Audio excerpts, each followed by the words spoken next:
दोस्तों, इस वीडियो में हम बात करेंगे एक ऐसे डायरेक्टर के बारे में जिन्होंने इंडियन सिनेमा को एक अलग ही मुकाम पर पहुंचाया है। उन्होंने अभी तक के अपने फिल्मी कैरियर में जितनी भी फिल्में बनाई हैं वो सारी फिल्में सुपरहिट, ब्लॉकबस्टर या ऑल टाइम ब्लॉकबस्टर रही हैं। और आज उनका नाम इंडियन सिनेमा में इतना बड़ा हो चुका है कि हर एक बड़े से बड़ा एक्टर भी उनके साथ काम करना चाहता है। हम बात कर रहे हैं इंडियन सिनेमा के one of the ace director S Rajamouli के बारे में, जिनका अगर नाम ही किसी फिल्म के साथ जुड़ जाता है तो उसके सफलता की गारंटी हो जाती है। अपने कैरियर में मगधीरा, मक्खी और बाहुबली जैसी बेहतरीन फिल्में बनाने के बाद अभी आने वाली फिल्मों में उनकी एक मच अवेटेड फिल्म RRR है, जिसको लेकर लोग बड़ी बेसब्री से इंतजार कर रहे हैं। एस राजमौली के द्वारा डायरेक्ट की गई ये सारी फिल्में आप सबने शायद जरूर देखी होंगी, लेकिन आप शायद ये बात नहीं जानते होंगे कि ये फिल्में बनाने का उन्हें आइडिया कहाँ से आता है, उनकी पर्सनल लाइफ कैसी रही, उनसे जुड़ी कौन कौन सी कंट्रोवर्सी समय समय पर सामने आई। इन सारी चीज़ों के बारे में एक एक करके इस वीडियो में हम एकदम डिटेल से बात करने वाले हैं। आप में से शायद बहुत सारे लोगों को डायरेक्टर एस राजमौली का पूरा नाम भी पता नहीं होगा। उनका पूरा नाम है कोदुरी श्री शैला श्री राजमौली, और उनके कुछ बहुत ही करीबी और बहुत ही चाहने वाले लोग उन्हें जकन्ना के नाम से भी बुलाते हैं। इसके अलावा उनके परिवार के और भी बहुत सारे लोग उन्हें नंदी नाम से भी बुलाते हैं। लगभग 48 साल के हो चुके एस राजमौली का जन्म 10 अक्टूबर सन 1973 को इंडियन सिनेमा के जाने माने राइटर और डायरेक्टर के.वी. विजेंद्र प्रसाद के यहाँ हुआ था। उनके पिता के.वी. विजेंद्र प्रसाद ने तमिल, तेलुगु और हिंदी में बहुत सारी फिल्मों की कहानी लिखी है। इंटरेस्टिंग बात तो ये है कि डायरेक्टर एस राजमौली की जितनी भी ये सारी बड़ी फिल्में हैं, चाहे मगधीरा हो, बाहुबली हो या उनकी आने वाली फिल्म RRR हो, इन सारी फिल्मों की कहानी उनके पिता ने ही लिखी है। इसके अलावा उनके पिता के.वी. विजेंद्र प्रसाद मणिकर्णिका और बजरंगी भाईजान जैसी कई और फिल्मों की कहानी लिख चुके हैं। एस राजमौली की मां राजनंदिनी की काफ़ी पहले ही मृत्यु हो चुकी थी। राजमौली की शुरुआती पढ़ाई कोबूर में कंप्लीट हुई और आगे चलकर उन्होंने एलोर से अपनी पढ़ाई कंप्लीट की। अपनी 12th कंप्लीट करने के बाद एस राजमौली ने रेड्डी कॉलेज ऑफ इंजीनियरिंग में एडमिशन लिया और अपना ग्रेजुएशन कंप्लीट किया। लेकिन अपने पिता के.वी. विजेंद्र प्रसाद को वो काफ़ी टाइम से ऐसे राइटर के तौर पर देखते आ रहे थे, जिन्हें देखकर आगे चलकर उनका इंटरेस्ट भी फिल्म लाइन में आने का ही हो गया।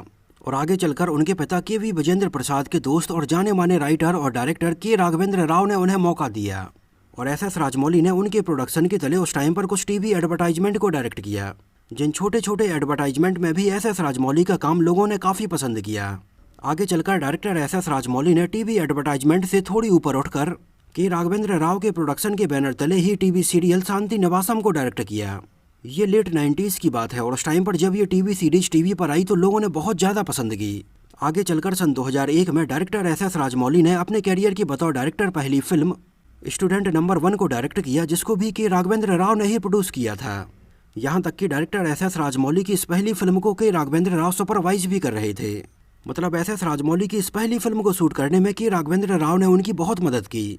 एस राजमौली की इस पहली फिल्म में हमें जूनियर NTR और गजाला नजर आए थे, और film student number 1 junior NTR की भी डेब्यू फिल्म रही, और उस टाइम पर इन दोनों की ही जोड़ी की ये डेब्यू फिल्म सुपरहिट रही। आगे चलकर इसके लगभग 2 साल बाद जूनियर NTR के साथ ही एस राजमौली ने एक बार फिर से फिल्म सिमधड़ी बनाई। सन 2003 में आई एस राजमौली की इस फिल्म ने उस टाइम पर बहुत सारे नए रिकॉर्ड बनाए, और देखते ही देखते उस टाइम पर एस राजमौली की गिनती तेलुगु सिनेमा के one of the best directors में की जाने लगी। सिमधड़ी के बाद उन्होंने से, छत्रपति, विक्रमार्कुडु, यमडोंगा, मगधीरा, मर्यादा रमन्ना और मक्खी जैसी बेहतरीन फिल्में बनाईं। और अपनी इन सारी फिल्मों से एस राजमौली ने इस बात को प्रूफ कर दिया कि वो केवल तेलुगु सिनेमा ही नहीं बल्कि इंडियन सिनेमा के भी one of the best director हैं, जिनका विजन बहुत बड़ा है। एस राजमौली ने बताया कि उन्हें बचपन से ही माइथोलॉजिकल कहानियाँ बहुत ज़्यादा इंटरेस्टिंग लगती थीं। बचपन में उनके द्वारा रामायण और महाभारत की बहुत सारी माइथोलॉजिकल कहानियाँ उनके दिलो दिमाग में बसी हैं। उन्होंने अपने बचपन में अमर चित्रकथा पब्लिकेशन की बहुत सारी मैगजीन्स पढ़ी, जिनमें ऐसी ही माइथोलॉजिकल कहानियाँ होती थीं, और वो हमेशा से ही ऐसा सोचते आ रहे थे कि ऐसे ही माइथोलॉजिकल कहानियों के ऊपर वो आगे चलकर फिल्म बनाएंगे, जिनमें लार्जर देन लाइफ कैरेक्टर्स होंगे, सेंटीमेंट होंगे, इमोशनल सीन्स होंगे।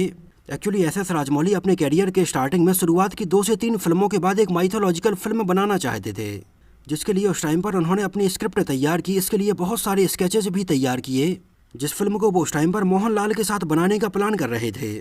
लेकिन एस राजमौली का ये प्रोजेक्ट उस टाइम पर नहीं बन पाया था। लेकिन एस राजमौली ने उस टाइम पर अपनी इस फिल्म के लिए जो बहुत सारे स्केच डिजाइन किए थे, उन बहुत सारे स्केचेस को और आइडियाज़ को उन्होंने आगे चलकर अपनी फिल्म बाहुबली में यूज़ किया था। एस राजमौली की ज़्यादातर फिल्मों को लेकर उनकी बहुत ही इंटरेस्टिंग बात यह है कि उनकी इन फिल्मों में उनके परिवार के आधे से ज़्यादा लोग काम करते हैं और अलग अलग डिपार्टमेंट संभालते हैं। जैसे उनके पिता के.वी. विजेंद्र प्रसाद फिल्म की एक बेसिक कहानी लिखते हैं, इसके अलावा एस.एस. राजमौली की लगभग हर एक फिल्म में उनके कजन एम.एम. कीरवानी ही म्यूजिक देते हैं और उनकी ज़्यादातर फिल्मों में उनकी वाइफ रमा राजमौली एक कॉस्ट्यूम डिजाइनर के तौर पर काम करती हैं। इस तरह से उनके ये फैमिली मेंबर्स उनकी फिल्म के ये डिपार्टमेंट संभालते हैं और एस.एस. राजमौली इसको डायरेक्ट करते हैं। एक्चुअली ये कुछ वैसा ही है जैसा कि लेट 80s में रामसे ब्रदर्स हॉरर फिल्में बनाते टाइम पर करते थे। लेट 80s में रामसे ब्रदर्स के 7 भाई मिलकर एक फिल्म को बनाते थे, जहाँ पर हर एक कोई ना कोई डिपार्टमेंट संभालता था और तब जाकर ये हॉरर फिल्में बन पाती थीं, जिन्होंने बॉलीवुड में वीराना और तहखाना जैसी बहुत सारी हॉरर फिल्में दी हैं। ऐसे ही राजमौली की फिल्मों में भी उनके परिवार वालों का बहुत बड़ा योगदान रहता है। सन 2001 में एस.एस. राजमौली ने रमा राजमौली से शादी की थी। Actually Rama Rajamouli S S. राजमौली से लगभग 4 साल बड़ी हैं और उनकी एक शादी पहले भी हो चुकी थी, जिस शादी से उन्हें पहले एक बेटा था, लेकिन एस.एस. राजमौली ने उनसे शादी की और उनके इस बेटे को भी अडॉप्ट किया। एस.एस. राजमौली और उनकी वाइफ ने आगे चलकर एक बेटी को भी गोद लिया जिसका नाम एस.एस. मयूखा है। एस.एस. राजमौली के द्वारा अडॉप्ट किए गए बेटे का नाम एस.एस. कार्तिकेय है, जिसकी भी अब शादी हो चुकी है और उनके बेटे की शादी हुई है तेलुगु सिनेमा के एक और जाने माने एक्टर जगपति बाबू की भतीजी से। एस.एस. राजमौली की वाइफ उनकी फिल्मों में कॉस्ट्यूम डिजाइन तो करती ही हैं, लेकिन एस.एस. राजमौली के बेटे और बेटी भी उनकी फिल्मों में बतौर असिस्टेंट डायरेक्टर के तौर पर जुड़े रहते हैं। एस.एस. राजमौली की बेटी हमें फिल्म बाहुबली के एक गाने साहोरे बाहुबली में भी छोटे से रोल में नजर आती हैं। एस.एस. राजमौली के एक भाई भी हैं जिनका नाम एस.एस. कांची है। उनके भाई भी कुछ फिल्मों में बतौर एक्टर और स्क्रीन राइटर के तौर पर काम कर चुके हैं और एस.एस. राजमौली की भी कुछ फिल्मों में बतौर डायलॉग राइटर के तौर पर भी काम कर चुके हैं। एस.एस. राजमौली की अगर आप फिल्मों पर नज़र डालेंगे तो उन्होंने अपने कैरियर में बहुत ही वैरायटी फिल्मों में काम किया है। जैसे अपने कैरियर की स्टार्टिंग में उन्होंने बहुत सारी एक्शन फिल्में बनाई। इसके कुछ समय बाद आगे चलकर उन्होंने रिकार्नेशन यानी पुनर्जन्म के ऊपर कहानियां बनानी शुरू कर दी। जैसे जूनियर एन.टी.आर. के साथ आई उनकी फिल्म यमडोंगा कुछ ऐसी ही थी, जहाँ पर जूनियर एन.टी.आर. की मृत्यु हो जाती है और वो यमलोक चले जाते हैं और कैसे वहाँ पर सिंहासन पर कब्जा कर लेते हैं और बाद में कैसे वो दोबारा से धरती पर वापस आते हैं। इसके बाद उन्होंने अपनी एक all time blockbuster film Magadheera में पुनर्जन्म की कहानी ही दिखाई। आगे चलकर एक बार फिर से फिल्म मक्खी में भी उन्होंने पुनर्जन्म की कहानी के ऊपर ही फिल्म बनाई, जब नानी की मृत्यु हो जाती है और दोबारा से वो एक मक्खी के रूप में जन्म लेते हैं और अपना बदला लेते हैं। इनके अलावा मर्यादा रमन्ना जैसी फिल्म बनाकर एस.एस. राजमौली ने ये बताया कि वो भी कॉमेडी फिल्में बना सकते हैं, जिसमें उन्होंने बतौर लीड एक्टर जाने माने कॉमेडियन सुनील को साइन किया था और ये वही फिल्म थी जिसको आगे चलकर बॉलीवुड में अजय देवगन ने सन ऑफ सरदार के नाम से बनाया था। फिल्म मर्यादा रमन्ना के बारे में एस.एस. राजमौली ने अपने एक इंटरव्यू में बताया कि ये उनकी पर्सनल फेवरेट फिल्म में से एक है। एस.एस. राजमौली को अपने कैरियर में बहुत सारे अवार्ड मिले हैं, जहां पर उन्हें 3 नेशनल अवार्ड और 4 फिल्म फेयर अवार्ड के अलावा ऐसे और भी बहुत सारे ढेरों अवार्ड मिले हैं। सन 2016 में एस.एस. राजमौली को इंडियन गवर्नमेंट की तरफ से पद्मश्री भी दिया गया। एस.एस. राजमौली अपने कैरियर में इतनी बड़ी बड़ी फिल्में बनाने के बाद भी अपने ऊपर बिल्कुल भी प्रेशर नहीं लेते हैं। एस.एस. राजमौली एकदम चिल और बहुत ही रिलैक्स दिखाई देते हैं।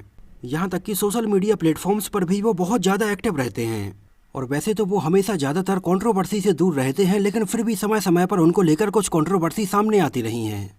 जिनमें से एक कंट्रोवर्सी तब सामने आई जब उन्होंने अपने एक इंटरव्यू के दौरान एक ऑस्कर विनर फिल्म पैरासाइट के बारे में उनसे पूछा गया कि ये फिल्म उन्हें कैसी लगी, तो एस.एस. राजमौली ने इस बात का जवाब दिया कि ये फिल्म वो पूरी देख ही नहीं पाए।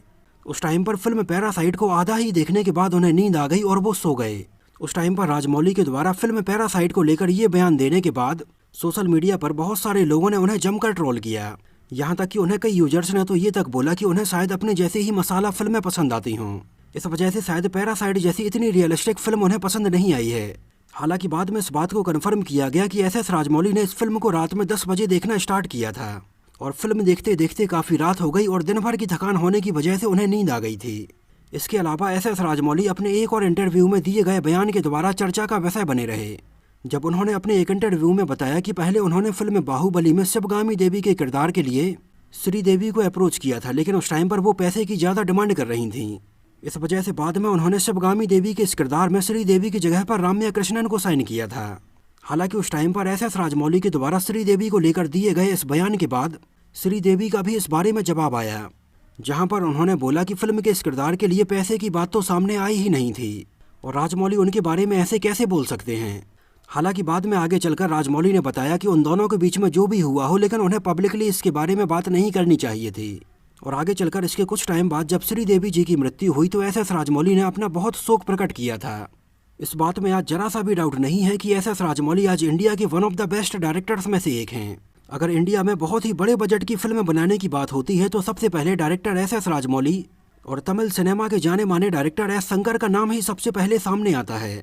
ये दोनों ही लोग इतने कॉन्फिडेंस से इतने बड़े बजट की फिल्में बनाते हैं और उन्हें यकीन होता है कि ये फिल्में लोगों को पसंद आएंगी और उनकी ये फिल्में पैसा कमा लेंगी। और आपको शायद ये बात जानकर हैरानी होगी कि एस एस राजमौली की फिल्म बाहुबली 1 का बजट लगभग 180 करोड़ था और बाहुबली 2 का बजट लगभग 250 करोड़ के आसपास था। लेकिन अभी उनकी जो आने वाली फिल्म है RRR, उसका बजट लगभग 500 करोड़ रुपए से भी ज़्यादा है, जो अपने आप में एक बहुत बड़ा रिकॉर्ड है। जहां एक तरफ बॉलीवुड फिल्में मात्र 100 से 150 करोड़ रुपए ही मुश्किल से कमा पा रही हैं, वहीं एस एस राजमौली की फिल्म का बजट ही इससे कई गुना ज़्यादा है और उनकी फिल्म RRR भी इंडियन सिनेमा में इतिहास रचने के लिए तैयार है। एस एस राजमौली का हैदराबाद से लगभग 200 किलोमीटर दूर नालागोंडा के पास में एक लगभग 100 एकड़ का फार्म हाउस है, जहां पर वो अक्सर अपनी फैमिली के साथ जाते हैं और छुट्टियां बिताना पसंद करते हैं। तो दोस्तों, ये तो बात हुई डायरेक्टर एस एस राजमौली के बारे में, कुछ ऐसी बातों के बारे में जो शायद आप उनके बारे में नहीं जानते होंगे। आपका उनके बारे में क्या सोचना और क्या कहना है और उनकी फिल्में आपको कैसी लगती हैं, हमें कमेंट में ज़रूर बताइए। और अगर ये वीडियो आपको पसंद आया हो, मेरी मेहनत आपको पसंद आई हो, तो इसको प्लीज़ लाइक करके मुझे इस बात का जवाब जरूर दीजिए। तो मिलते हैं किसी नए वीडियो में साउथ इंडियन फिल्म इंडस्ट्री से जुड़ी हुई कुछ और ऐसी ही इंटरेस्टिंग और रोचक बातों के साथ।